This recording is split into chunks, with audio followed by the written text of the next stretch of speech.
আসসালামু আলাইকুম রহমতুল্লাহি ওবারাকাতু। আশা করি আপনারা সবাই ভালো আছেন। আলহামদুলিল্লাহ আমিও ভালো আছি আমার সাজানো গোছানোর ছোট্ট সংসার নিয়ে। আমি রুহি প্রতিদিনের ছোট ছোট কাজ আর কিছু মিষ্টি মুহূর্ত নিয়ে শুরু করি আমার দিন। আজকের ভিডিওতে থাকছে আমার দিনের কিছু গল্প আর কাজের ঝলক। আশা করি শুরু থেকে শেষ পর্যন্ত ধৈর্য সহকারে ভিডিওটি দেখবেন। চলুন শুরু করা যাক। এদিক থেকে আমি ফ্রিজ থেকে মাছ বের করে রেখেছিলাম। মাছগুলো অফ ক্যামেরাতে ধুয়ে, আলুগুলো অফ ক্যামেরাতে কেটে ধুয়ে আমি এখন মশলা মাখিয়ে নেব। যে আপুরা ঘরেও কাজ করে আবার বাহিরেও জব করে, তাদের ক্লান্তি আর অসুস্থতা কাউকে দেখাতে পারে না, চাইলেও দেখাতে পারে না। এদিক থেকে চুলায় একটা কড়াই বসিয়ে দিলাম, তার মধ্যে তেল দিয়ে দিচ্ছি। তেলটা গরম হওয়া পর্যন্ত আমি অপেক্ষা করব।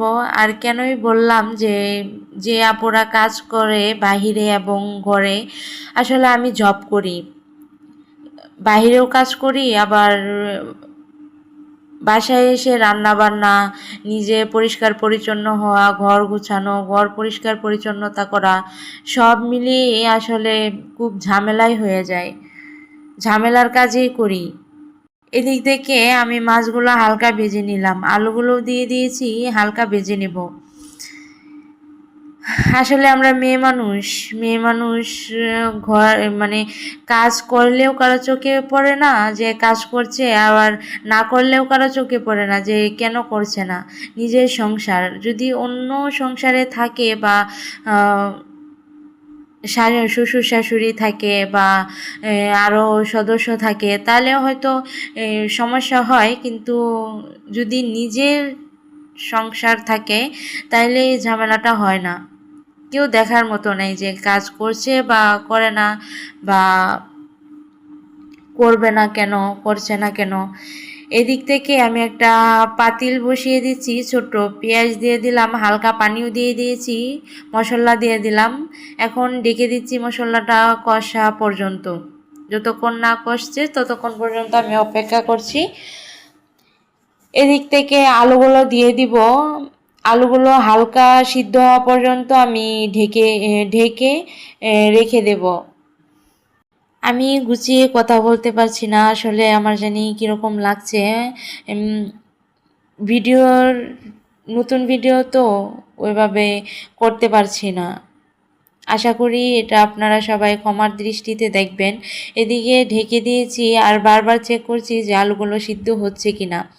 হালকা আলুগুলো সিদ্ধ হয়ে গেছে। এদিক থেকে আমি মাছগুলো দিয়ে দিচ্ছি, হালকা নেড়ে পানি যথেষ্ট পরিমাণ ঝোল দিয়ে আমি ঢেকে দেব। এদিক থেকে জিনিসপত্র গুছিয়ে জায়গার জিনিসগুলো জায়গায় রেখে আমি হালকা করে মুছে দিচ্ছি, উপরে উপরে পরিষ্কার করতে হবে। আর যেগুলো ঝোল ভরেছিল বা অপরিষ্কার ছিল সেই পাতিলগুলা আর জগ বাটিগুলো আমি বেসিংয়ে রেখে দিয়েছি। এদিক থেকে ময়লাগুলো আমি ফেলে দিয়েছি ঝুড়িতে। আর দেখেন কত অগোছালো করে রেখেছে রুমটা। রুমটাও হালকা করে গুছিয়ে নিলাম। এদিক থেকে আমি দেখিয়ে দিচ্ছি আমি রুমটা গুছানোর পরে আমার রুমটা কীরকম দেখা যাচ্ছে। আসলে পরিষ্কার পরিচ্ছন্নতা এগুলা নিজের কাছে, ঘর গুছানো থাকা মানে নিজের মস্তিষ্ক ঠিক রাখা, নিজের মাথা ঠিক রাখা, ঠিক থাকা। আর এই যে মেন গেটটা, এটা হলো মেন গেট, যেটা আমরা বাইরে যাওয়ার জন্য ব্যবহার করি। আসলে আমার নতুন সংসার, তাই সেইভাবে ঘরে কিছু জিনিস নেই যেগুলা বেশি প্রয়োজনীয়, প্রতিদিন আমি ব্যবহার করে থাকি, সেই জিনিসগুলাই আমার ঘরে আছে। এদিক থেকে আমার তরকারিটা প্রায় হয়ে গেছে।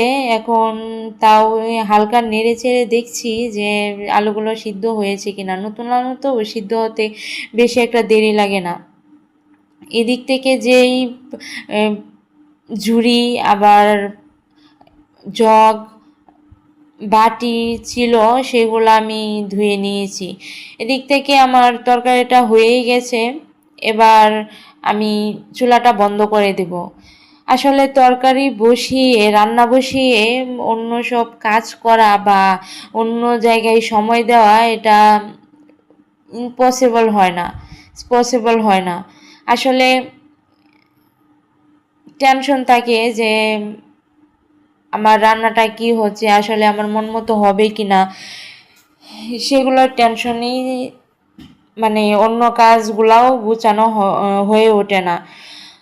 এদিক থেকে আমি পানি পড়েছিল, পানিগুলো আমি ওই ক্লিনার দিয়ে মুছে নিচ্ছি। আমার রুমটাও ভালো করে ঝাড়ু দিয়ে নিলাম, পরিষ্কার করে নিলাম। এই যে আমার কিউট খরগোশ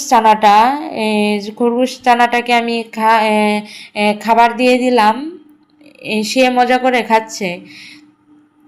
আসলে কথায় আবার হাজারটা কথার মাধ্যমে আমি ভিডিওর শেষে একদম চলে আসছি। আশা করি সবাই এখনও আমার পাশে আছেন। বলার থাকলে কমেন্টস করবেন আর একটা লাইক দিয়ে দিবেন। আর আমার লাইফের ছোট ছোট মুহূর্ত, রুটিন আর মজার সব কিছু আপনাদের সাথে শেয়ার করব। ভালো লাগলে অবশ্যই সাবস্ক্রাইব করে আমার পাশে থাকবেন। আল্লাহ হাফেজ। আবার দেখা হবে নতুন একটা ভিডিও।